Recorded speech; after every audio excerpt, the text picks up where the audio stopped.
Bom dia a todos. Nós não almoçamos ainda, né? Estamos só no cafezinho. É um prazer estar aqui. Já tenho vindo a outras reuniões como essa. Um tema empolgante e complexo, como muito bem Daphne conseguiu colocar. Temos trabalhado forte para isso, mas os desafios são enormes e eu vou tentar na minha apresentação oral, né? Não trouxe uma apresentação, eu sei que o tempo é curto e assim a gente fica mais fácil de governar o tempo.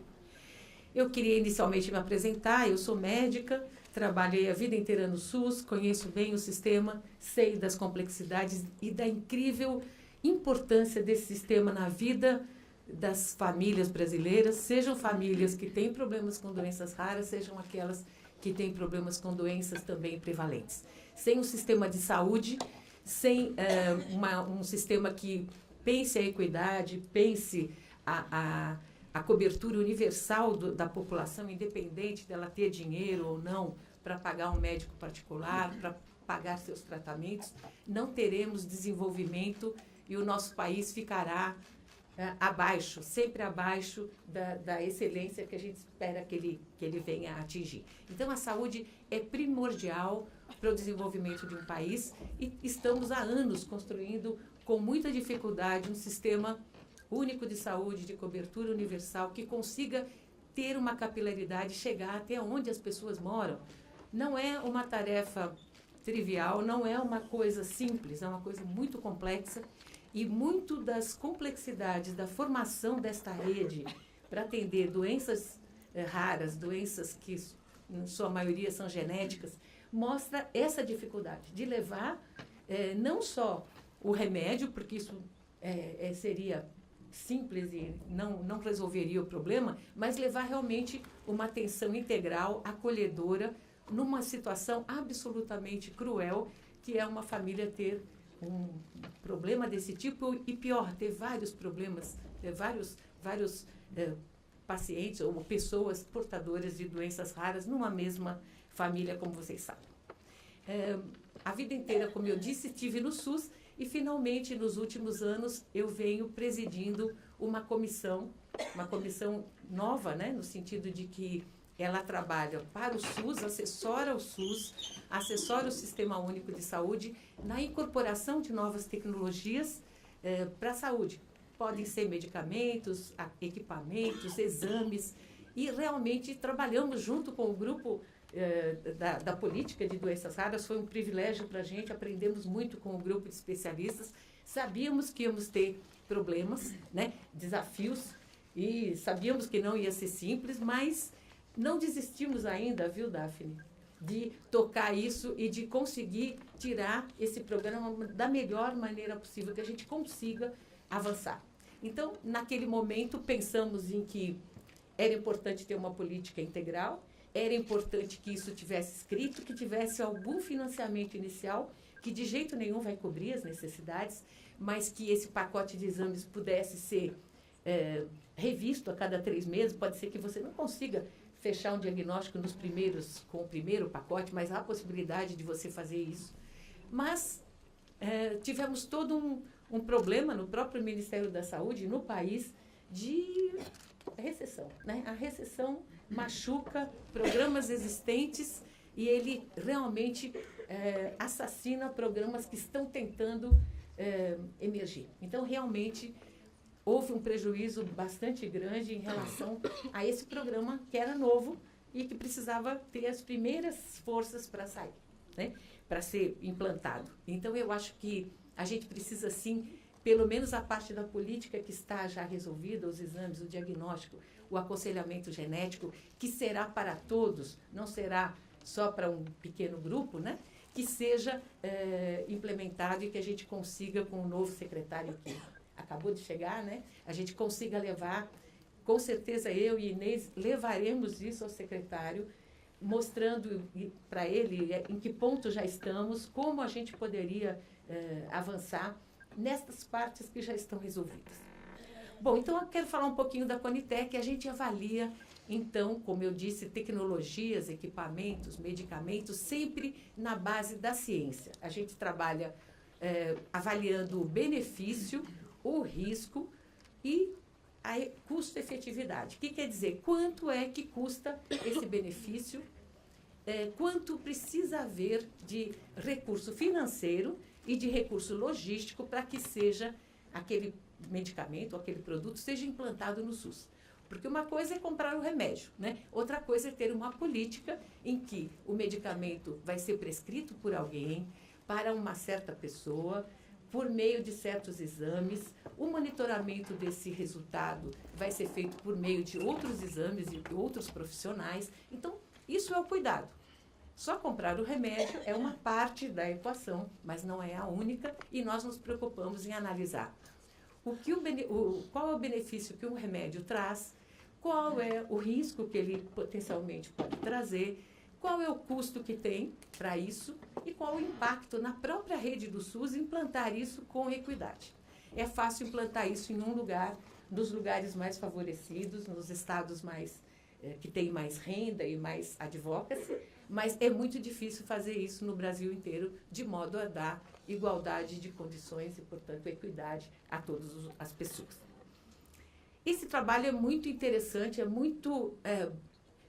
interessante para sabermos o que estamos comprando, porque muitas vezes recebemos informação de marketing que não é uma informação científica. Então, é muito importante que um grupo, no caso essa comissão, se debruce sobre os exames, se debruce sobre as tecnologias e sobre os estudos clínicos que ela conseguiu fazer até o momento, para que nós tenhamos certeza de qual é o benefício que realmente ela trará e qual é o benefício que ela está dizendo que trará, mas que não há prova nenhuma que fará. Isso é importantíssimo para negociar preço. Isso é importantíssimo para a gente, numa mesa de negociação, você falar, olha, o benefício não é tudo isso, é mais ou menos. O preço não pode ser esse que você quer, porque o benefício é parcial, você não consegue atingir todos os pacientes. Ou seja, conhecer bem o produto é importantíssimo para negociar o preço dele. Um governo não pode ir enganado para uma negociação de preços e saber corretamente, né, ou com muita cuidado, qual é o benefício, qual é o risco que esse remédio traz e quais as implicações tecnológicas de base que são necessárias ter para implantar esse produto, é fundamental para um governo, um gestor, um secretário, um ministro, poder aceitar nosso pleito de incorporar. Então, a Conitec tem, nesses anos, nós começamos a trabalhar em 2012, temos um grupo grande de tecnologias já incorporadas em programas já existentes no SUS e em programas novos que também foram desenhados para isso. E eu posso dizer que em programas novos, o exemplo são os exames, que foi uma dificuldade. Trabalhar com essa lógica de pacote foi muito difícil. Pensar que exames incluir, porque não conhecíamos nem a especialidade, que doenças incluir para fazer protocolos. E nessa necessidade, os especialistas nos ajudaram muito a chegar numa solução que não é perfeita, mas ela pode ser aperfeiçoada no meio do caminho.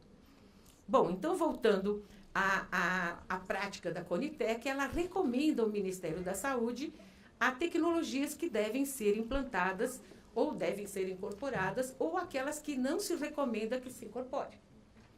Essa comissão tem feito isso, nós temos mais de 400 demandas já avaliadas, boa parte delas, mais de 60% incorporadas, outras 40 e poucas não incorporadas, mostrando que o trabalho anda. Mas nós temos uma limitação que a própria lei nos põe. A primeira delas é que o medicamento tem que ter registro no Brasil e preço. Então, é bom falar numa mesa que só tem gente especialista, que a gente conhece de longa data, e não basta ter um registro de eficácia e segurança, que é a primeira parte do registro que uma empresa pede à Anvisa, ou FDA, ou a qualquer órgão regulador. Essa primeira parte diz que o medicamento, comprovou eficácia e segurança e, portanto, ele tem uma licença para ser comercializado no país. E essa licença, em geral, dura 5 anos. No caso do Brasil, são 5 anos, outros países não sei, mas, em geral, é isso. Mas aí a empresa tem que decidir comercializar o produto no país. Isso é importante que vocês saibam, porque vocês podem nos ajudar a a quebrar esse gap que está acontecendo entre o registro de eficácia e segurança e nenhum pedido de preço, nenhum interesse de comercializar no país. Então, nós temos muitos remédios para doenças raras, muitos remédios para câncer, cuja empresa solicita o registro, obtém o registro da Anvisa e não pede o preço, não pede autorização de preço. Portanto, esse medicamento não está registrado no Brasil. Porque a lei brasileira diz que o produto, para ser registrado, ele tem que ter preço máximo, teto de preço definido para que não seja comercializado acima desse preço.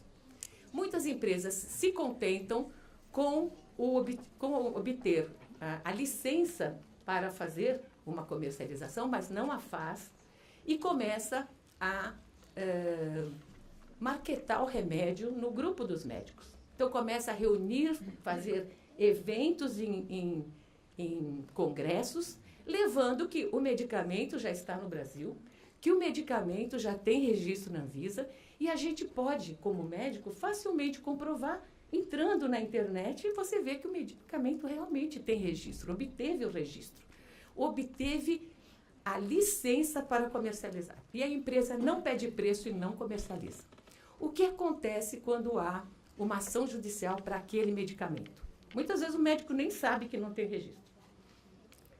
O medicamento não tendo preço, não há limite para essa compra internacional. É uma importação com preço qualquer. É cruel a quantidade de preço, quantas vezes superior a esse preço do que o preço que é comercializado numa farmácia dos Estados Unidos ou numa farmácia europeia. A gente muitas vezes compra o produto 4 vezes mais caro do que ele está no comércio desses países de primeiro mundo.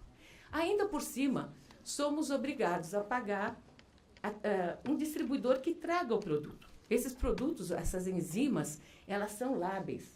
Elas precisam controle de temperatura, porque enzimas se degeneram com calor ou com frio. Não pode ser frio nem calor. Tem uma faixa bem estreita de temperatura que ele suporta. Então, esse transporte, esse distribuidor, leva mais 30% do valor do produto só para trazer esta caixinha para uma pessoa. E as empresas não estão querendo ter registro no Brasil se elas tiverem uma via limpa, fácil, né? Sem nenhuma regulação, nem da Anvisa e nem da Conitec, para atender esse paciente. Ela está lá na Suíça, feliz, ou em qualquer país rico, não sabe dos nossos problemas. Então, a judicialização tem sido é bom para a pessoa que consegue o remédio que ele precisaria tomar, mas ele acaba sendo um fator que reduz o acesso de todos a essas medicações por via legal. Porque os juízes estão fazendo o papel da Anvisa e da Conitec juntos, para um por um dos pacientes. E nós estamos pagando preços muitíssimo mais caros e com ainda o problema do transporte. O que acontece se o produto tiver preço registrado no Brasil? Aí, então, ele tem que respeitar a lei. Mesmo numa importação, eu consigo importar pelo preço CMED máximo e ainda consigo descontar o valor de CAP, que é um valor de lei, né? Que são os 18%, 19%, conforme o Estado, que é possível reduzir no imposto do remédio. E ele não pode me vender acima daquele valor. Então, aí eu consigo, aí o Ministério ou a Secretaria de Saúde consegue comprar num preço aceitável. Então, não tem justificativa para a gente estar nessa situação. Um país com 200 milhões de habitantes, que a proporção de doença rara tem a ver com a população. Quanto mais gente, né? Que a gente esteja na dependência de importar remédios sem nenhum controle, gente. Sem nenhum controle de validade, de possibilidade de devolver o produto se não usar. Nós não conseguimos saber o que acontece, mas nós sabemos que tanto na nossa farmácia, onde se juntam esses medicamentos, como na farmácia, por exemplo, de São Paulo, 30% dos remédios são jogados fora desses remédios que custam caríssimo, que são importados e tal, são jogados fora porque saem do tempo de validade e não há para quem devolver. Não há uma empresa idônea com quem a gente tem uma parceria de troca desse produto por um produto com a validade correta. Ou seja, não vai haver dinheiro, gente, para a gente conseguir fazer um programa se a gente está perdendo 1,2 bi na judicialização só do Ministério da Saúde esse ano, sem contar a dos estados, sem contar a dos municípios. Não é possível fechar essa conta. Então, a gente precisa ter um pacto de responsabilidade entre todos, né? Uma empresa está aqui, ela precisa respeitar o país, ela precisa respeitar a lei, ela não pode se valer desse tipo de artifício, que é ótimo para ela. Ela não tem preço de limite, ela não tem... E ela está fazendo propaganda para nós médicos, e está fazendo propaganda para as famílias que esse medicamento existe, dizendo até coisas que esse medicamento não faz, dizendo até supervalorizando, e eu entendo perfeitamente o que acontece. Só que nós não vamos conseguir sair do pântano se a gente não tiver um acordo de todos para dizer, olha, o caminho certo é o caminho que é legal. Não é possível você fazer uma coisa ao arrepio da lei o tempo inteiro. Exceção é uma coisa, só que isso daí já virou a via, não de exceção, mas a via normal. Não existe, a gente vai fazer agora, junto com a Anvisa, um levantamento de todos esses medicamentos para doenças raras, aqueles que têm registro, aqueles que têm preço, aqueles que têm registro, mas não têm preço, aqueles que não têm registro e não têm preço, para que a gente pressione essas empresas a cumprirem a lei. E, principalmente, pressionem as associações de empresas que no Brasil são fortes, como Sindusfarma, Interfarma, para que exijam de seus associados que sejam éticos e que respeitem a lei do país onde eles estão. Porque, senão, não tem acordo. A gente não consegue avançar. Sobre os protocolos, começamos a fazer os 12 protocolos e nós ficamos neste impasse. Quando tem remédio, é um remédio, às vezes, muito caro e que só tem em outros países, já falei para vocês, não tem registro aqui, não teria como a gente obtê-lo para um programa de uma forma legal, porque a lei veda que se comercialize, que se venda, que se entregue produtos sem registro. Poderia se fazer isso durante algum tempo como uma exceção, mas não poderia se fazer isso para sempre. E outras vezes são medicamentos absolutamente simples, baratos. Hidrocortisona de 10 miligramas nós não conseguimos ter para um tratamento de uma doença rara.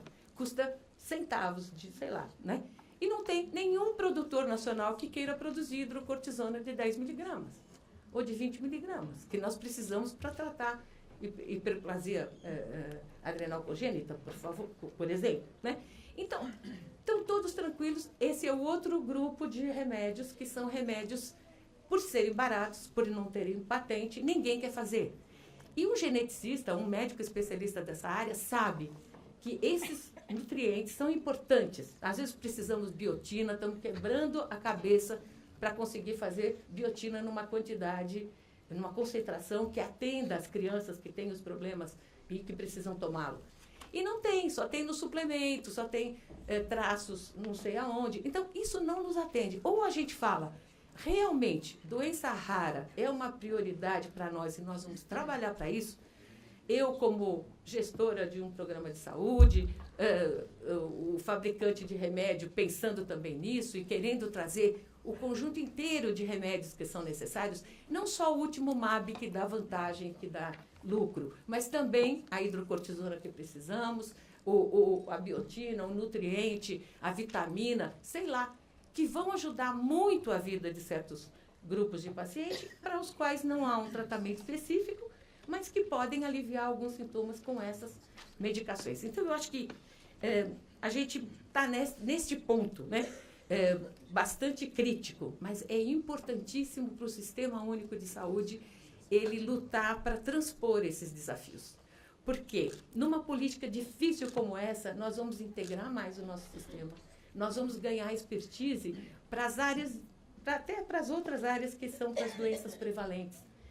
nós vamos conseguir nos articular, nós vamos conseguir entender que remédio sozinho não faz nada. Nós vamos precisar de profissionais competentes, gente que saiba usar racionalmente esses produtos, saber para que tipo de doença, né, de estágio da doença, vale a pena usar e não vale mais a pena usar um remédio.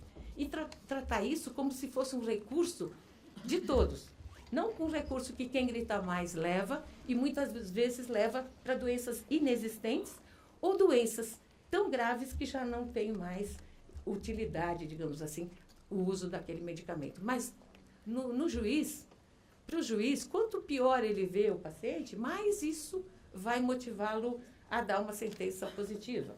Porque ele vê a pessoa tão frágil, com tantos problemas, então ele não quer saber, ele está ajudando e está criando uma lei de exceção para tudo, de modo que a gente não consegue ter registro de produtos novos, registros e comercialização desses produtos, que não adianta só ter o registro para segurar o mercado e não deixar ninguém entrar no meio, né?